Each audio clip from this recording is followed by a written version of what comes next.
G'day guys, how are we going? Well, the seasonal four-wheel drive tracks, they're about to open up in the mighty Victorian High Country the first Thursday before Melbourne Cup long weekend in November. Now, that is the scheduled opening date as it is for every year.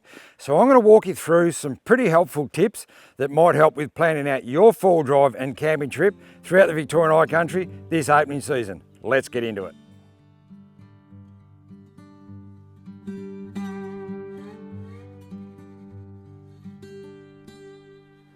So whether you're heading into the Victorian High Country maybe for the first time, or you have been a few times in the past, well, this is going to be a must-watch guide for you. And you know, Parks Victoria, they implement these seasonal track closures across the Alpine National Park and throughout the surrounding areas every year. And they generally start sort of early June and they run right through to late October, which is where they're about to open up at the moment. And the main reason for these seasonal track closures of all those four-wheel drive tracks at that high elevation, it's one, to prevent track damage from four-wheel drives in some of those wet and snowed in areas. But another big reason too is to prevent unprepared people that might be travelling up into those areas. It's to keep them safe during those wet and snow seasons. And don't worry, if that was all open, there'd be plenty of unprepared people going up there, and you know, all sorts of dangers would be going on. So they are the main reasons for these seasonal track closures of the four-wheel drive tracks every year.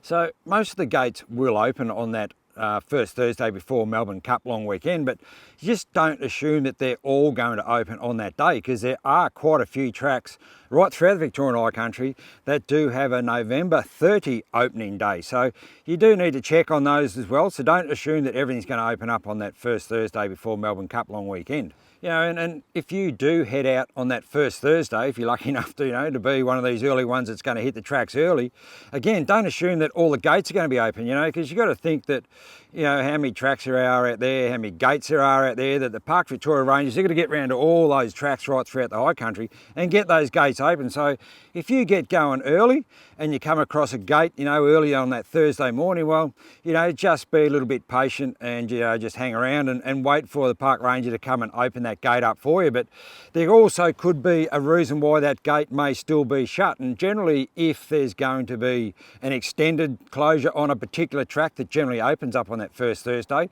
generally Parks Vic, they'll have a road close sign there, or they'll generally put a sign of some sort on the gate explaining why that gate is not open yet, and it could be through track damage or anything like that that's gone on over that winter period.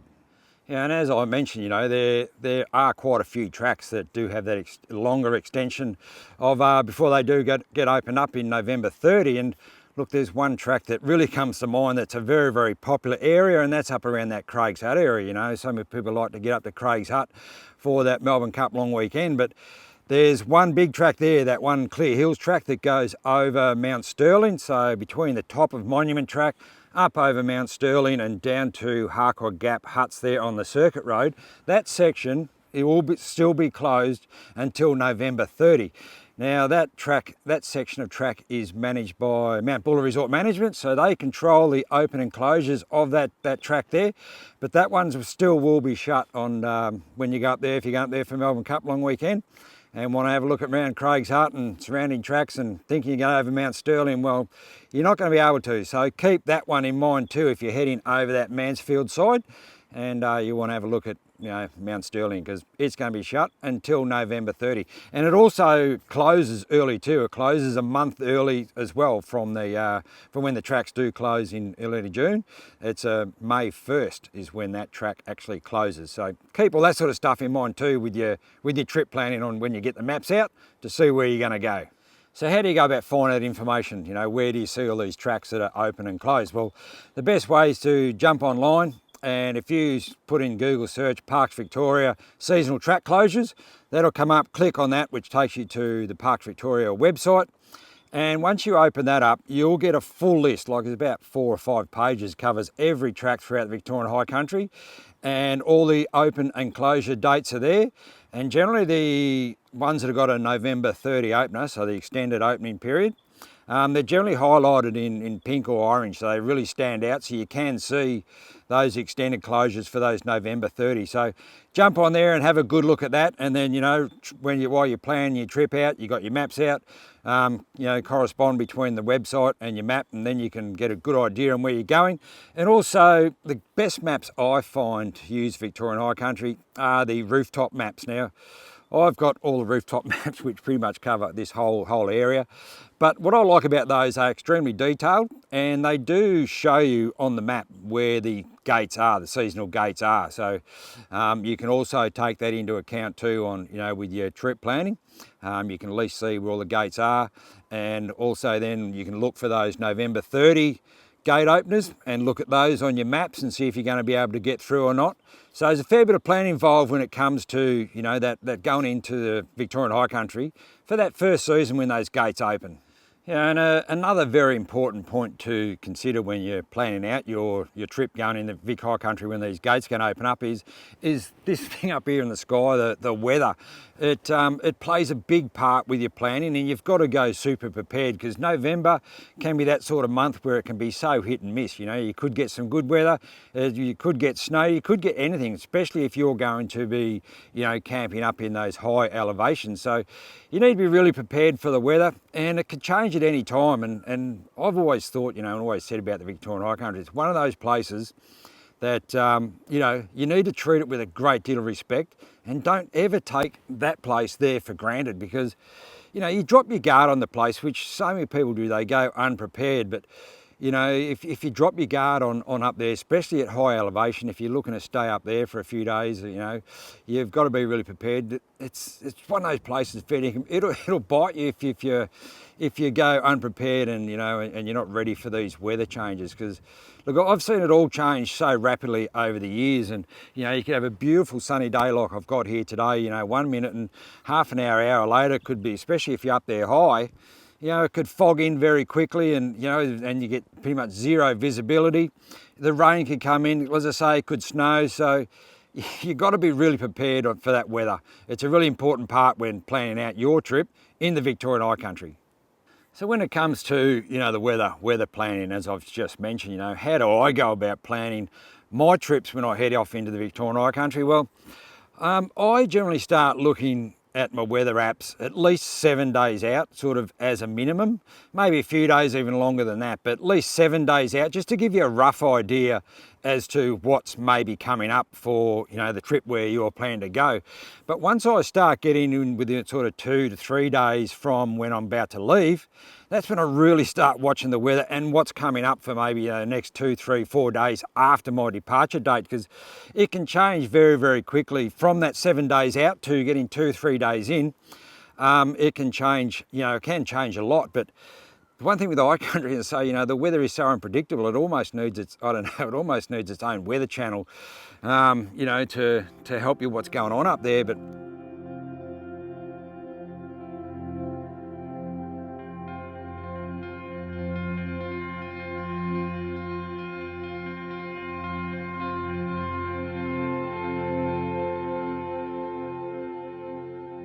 the weather apps that I use, I like to use Weather Zone. I've also got the BOM, the Bureau of Meteorology. I've got that app as well, but I do use Weather Zone quite a lot, and I use that with all of my trip planning when I'm heading up into here. But the thing is, with when you're looking for weather temperatures and those sort of things, you know, if, let's say, for example, you know, you're going to head up to Craig's Hut and you might be going to camp up around Lovick's Hut or something like that. Now, Lovick's is up around sort of 1600 odd, so it's getting up around the same elevations there as Mount Buller.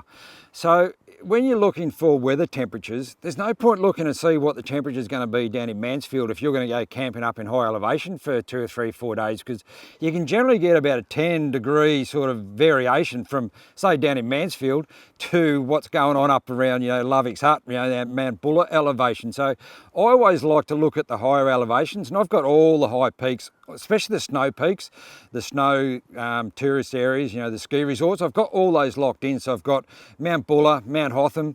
I've got all those areas all locked in. So, you know, same if I'm going to head over around Dargo area, Same deal. I'm not looking at I'm not going to look at the weather temperatures, for around Dargo. I want to know what's going on around Mount Hotham. So I look at those sort of temperatures to give me an idea, if you're going to be heading up around Blue Rag and, you're going to camp up high somewhere up through there.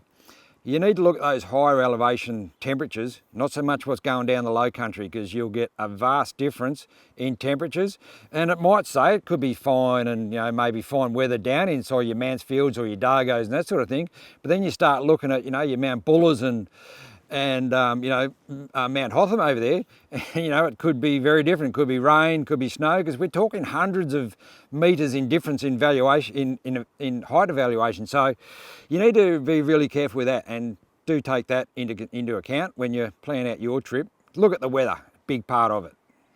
And then when you talk about essential gear that you need to take, particularly for that opening season when the tracks are going to open for the first time, other than, your usual gear, you've got to take your recovery gear and first aid and maps and GPS and all that sort of stuff. You definitely need that any time of the year, but a really important one for that opening season is make sure you got your chainsaw sorted out, and a good chainsaw, and maybe some spare chains as well. Because, if you're going through these tracks for the first time, you've got to remember they've been locked up for 4 or 5 months over that winter period, been some horrendous weather, lots of snow, brings trees down, going through tracks and things. You could be cutting your way through, particularly if you're the first group to go through one of these tracks. There could be a lot of trees down, especially in those grey areas, like up around Blue Rag and those sort of things, and over that Mansfield side, around number 3 track and all that sort of stuff, which are all seasonal closed tracks. Those trees, they come down very, very easy, all that grey timber, and look, any of them could come down. So make sure you got your chainsaw well and truly sorted out, because, you could be cutting your way through for a long time to get to where you got to go. So get that chainsaw sorted out, sharpen that chain up, have plenty of fuel, because fair chance you're going to be using it a fair bit on some of those tracks that no one's been through for those 4, 5, 6 months that they've been locked up. Yeah, and the other thing too you need to take into account with Melbourne Cup long weekend is, a lot of people make a 3 and 4 day long weekend out of it. And, you got to remember, a lot of people don't go away over winter, because, they last long weekend they had prior to that was way back in June for the Queen's birthday, King's birthday long weekend.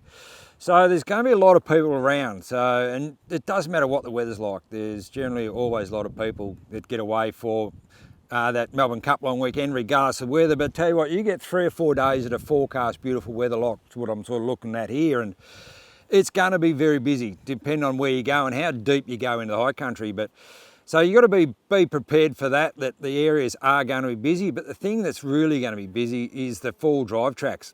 And that's where you've got to be extremely careful on those, because you're going to have a lot of full drives coming past you or trying to get past you. So, you might have a convoy coming towards you. Well, it doesn't seem to happen much these days, whereas, stop and have a yarn to the full drive that's in the front of that convoy, and you can relay information to them. You can tell them how many full drives you've got in your group. They can pass on the same information to you, and then you can work out a bit of a plan now how you're going to get past each other, especially if you're on a tight section of track. It's getting a group past each other. So that's valuable information, and certainly well worth just stopping for those couple of minutes to have a bit of a yarn about that. But you look at the big tracks, your Blue Rags and Billy Goats and all those sort of things. Well, there's going to be a lot of full drives on them, so you're going to be really, really careful about on that. And what I generally like to do, with my UHF, I've got my UHF in my full drive there, that if I'm with a convoy, I'll have that set on that on whatever channel I'm on. But I generally have a handheld sitting on my seat there. I'll have that running on scan, and sometimes you can pick up other groups that are coming towards you. You maybe have a quick yarn about where they are, what direction they're going, and before they even get to you, you can make out a bit of a plan that way, which is sometimes always a good idea too.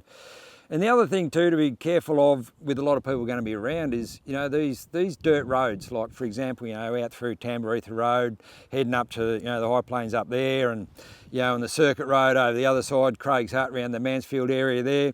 There's going to be a lot of full drive travelling on those, and you just got to make sure you drive to the conditions, drive safely, but stay on your side of the road. You hear so many times of, people cutting corners around blind corners, and you got full drives coming the other way.